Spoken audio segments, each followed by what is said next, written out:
Okay, so we never got this on video because I'm always behind the camera, but we want to thank Aaron. Don't get my face, just get the shirt. There you go. Aaron is my niece and his cousin, and she got us these. Alright. Hi neighbors, it is I, Jerri-ellen. Welcome back to Cooking with Neighbours.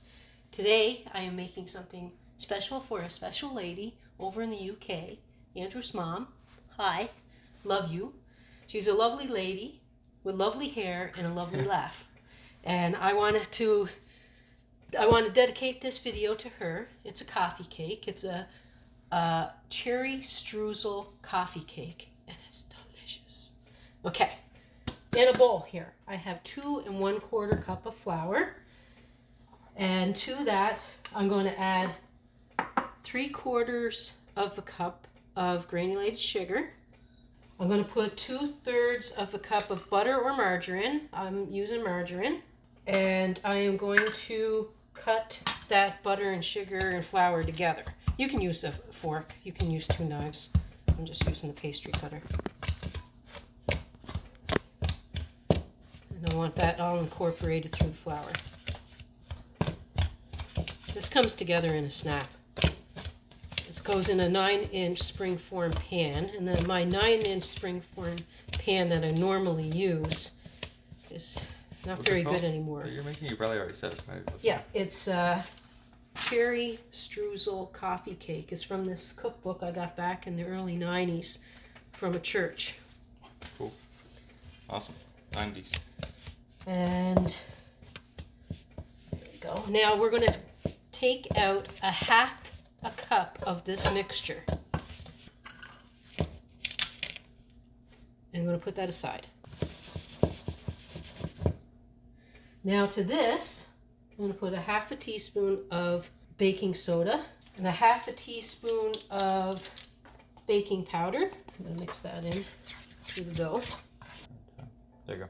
So 3/4 of a cup of evaporated milk, a tablespoon of lemon juice, Cool. a teaspoon of almond extract, 1 egg. I'm just blending the egg and that in there. This feels like a cream now.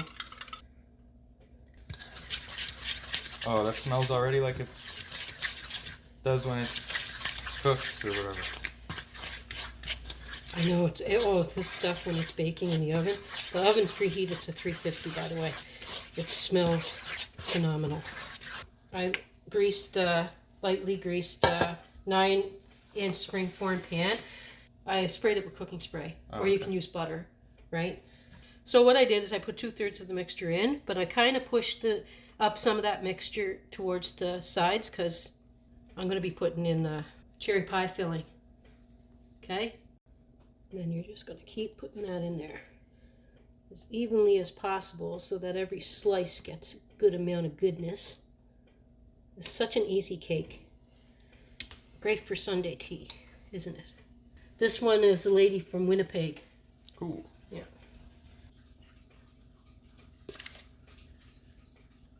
So that sort of mixes together, or are you trying to get it all on top? It kind of just bubbles around it.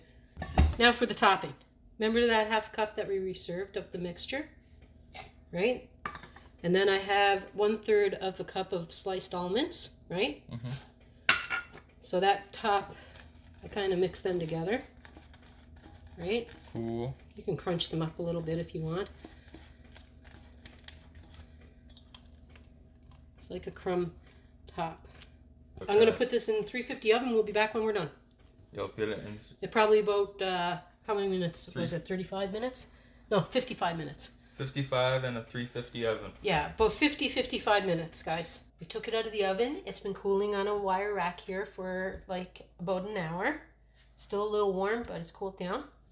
And we're going to make it special with our teacups. Our very old teacups. And some tea. Cool. Of course. So what I did is I went around the edge, Casey, with the knife just to loosen it so it doesn't stick when I try and take it out. And I went around this edge, right? Mm-hmm.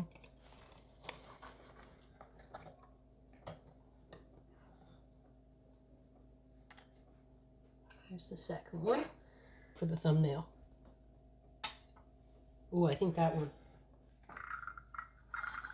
My dad always said, if you're having milk, you gotta put the milk in first.